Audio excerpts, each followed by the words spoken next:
ক্ষুধার যন্ত্রণা না সহ্য করতে পারে, মা বাবার কবরের পাশে গিয়ে বসে কান্না করছে মানসিক প্রতিবন্ধী সাগর। মা বাবার কাছে কাঁদতে কাঁদতে খাবার ভাত চাইছে।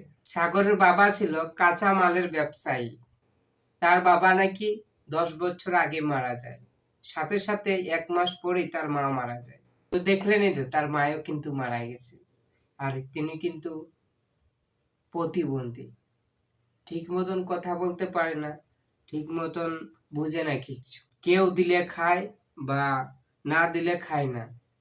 যখন খিদা লেগে যায় কবরের পাশে গিয়ে কান্না করে। তার আপন বলতে পৃথিবীতে ছিল শুধু তার মা বাবা। তার মা বাবা এখন নাই, তাকে দেখার রকম কেউ নাই। ছিল নাকি এক ভাই, তো থাকে নাকি বিদেশ, সৌদি আরবে। তার খোঁজ খবর নেই না। কষ্টে জীবন এইভাবেই চলে। মানুষের কাছে টাকা চায়, বাজারে গেলে অনেক মানুষ আছে না, 10 টাকা 5 টাকা চায়, রুটি কিনে খায়, বা কেউ 1 মুঠা ভাত দিলে এটা খায় থাকে। এখন দেখাবো তার বাড়িতে কি অবস্থা। তিনি দীর্ঘদিন ধরে এই যে দেখাচ্ছে, পিকচার দেখাচ্ছি আপনাদেরকে, এইখানেই বসবাস করে। না লেপের যত্ন, নাকি টুসুক, নাকি কম্বল, কিছু নেই। অনেক দিন হয়ে যাচ্ছে পুরানো। বাড়িটা অনেক ময়লা আবর্জনা, লেপ কম্বল এইগুলা দেখা যাচ্ছে একবারে কালো কালো হয়ে গেছে। ইউটিউব ফেসবুকে ঢুকলে এই নিউজগুলা আমার মোবাইলের আগে দিকে চলে আসে, আমার চোখে ভাসে এইসব।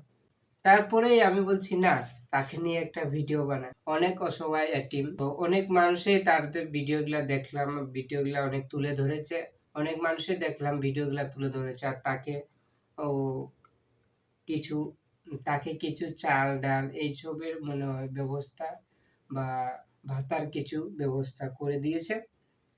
তো আমরা ভিডিওগুলা দেখলাম, তাই তোমাদের কাছে তুলে ধরলাম বন্ধুরা। কেমন হয়েছে? চ্যানেলের নতুন দর্শক হয়ে থাকলে প্লিজ চ্যানেলটাকে সাবস্ক্রাইব করে পাশে থাকবেন। আবার দেখা হচ্ছে নতুন ভিডিও। ওকে, টাটা, বাই বাই।